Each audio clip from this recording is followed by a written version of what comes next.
Hello and welcome back to another devlog for the Legends of Tynedale. And this is the Map of Tynedale. I've gone for a traditional kind of layout with a castle on the top, mountains to the side, a beach, the main village, and the dungeons are spread across the whole map, meaning that you've kind of got to explore. I spent a long time working on this. There's quite a lot of rubbings out and changes. First job was to make sure I've got the centre of the world sorted.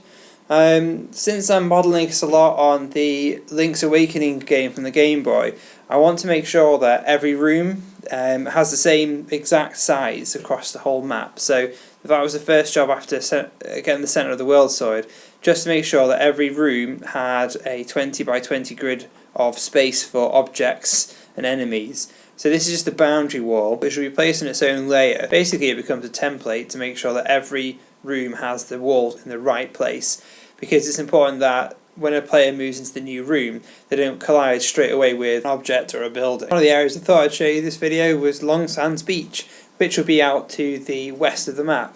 So here we go, this is how I'm trying to fit everything in. You can see the templates there. It's not actually the wall, it's just a template, like I said, just to make sure that nobody walks into objects. Everything has got to be in the middle of the template. This is one of these secret areas that I want to make. I've got a theory, an idea that every room's got to have a purpose. It could be a secret, it could be something to do.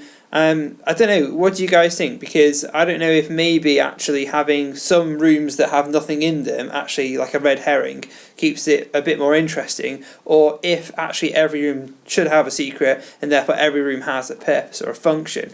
What do you think? Let me know in the comments.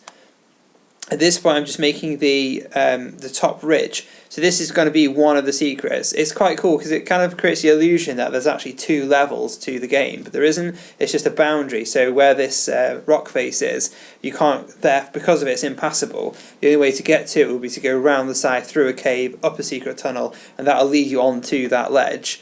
I'm putting the waterfall in as well because I wanted to split up the LONGSANDS beach so it's a bit more interesting, but also in the future one of the weapons I want to have is a hook shot, and this will obviously be one of those areas where at the start of the game you come into this zone, you look at it and you think, oh, there's a secret there on the side, but I can't get to it yet, and when you get the weapon, hopefully the player will remember this spot and come back to it. This is the other area I want to show you, which is KIELDER Forest. Most of these maps I'm showing you have actually been just quick sketches of how I might lay things out, but in this picture you can see I've actually gone to the effort of making sure I've sort of organised every element. Here we go, this is me sort of trying to apply what I'd planned out and mapped.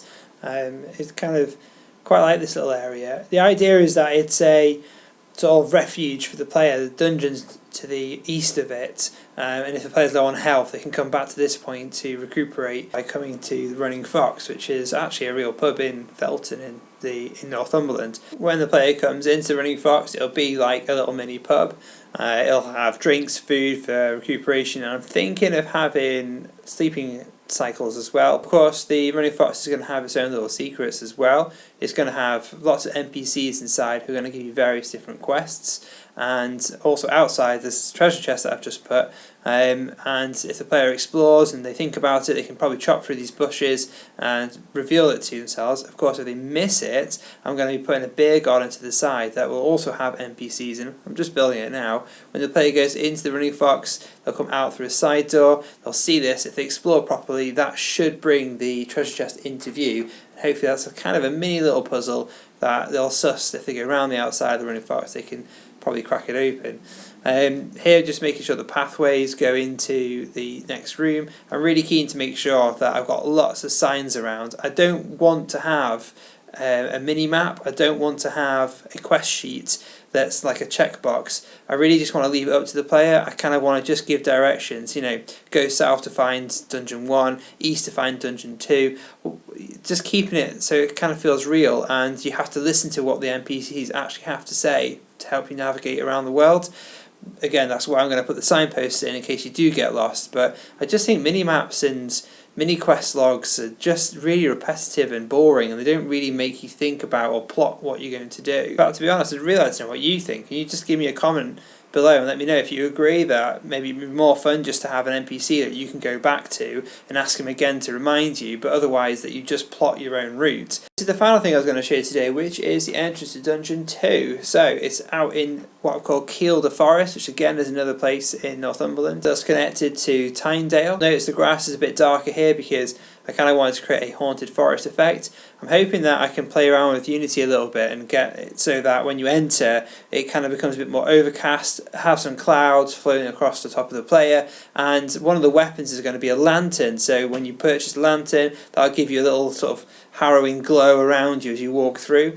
There'll be monsters in here such as zombies, bats, bugs, and when you get into Dungeon 2 there's going to be ghosts as well that are going to need to have the lantern used to kill them. In fact, if you check the link above you can have a look at how that works in another video that I've already made. Now, you might be wondering why the fence is coming all the way down to one side. It's because the way I've set it up, the player's likely to stumble across this by just going east, but they can't get in, which means they've got to go deeper into the woods and go around the sides to find the entrance. You can also see the gravestones, so some of those are going to have zombies at the foot of them, some of them won't, keep the player guessing, and I'm also thinking of a couple of them hiding secrets, so you've got to push them and then you can find a secret room or secret underground layer. If you've enjoyed this video, I've actually got a whole lot more I can show you. Also, please leave me a like, it really means a lot to me, or better still, if you go ahead and click that subscribe button, and then you can keep up to date with more of the Legends of Tynedale.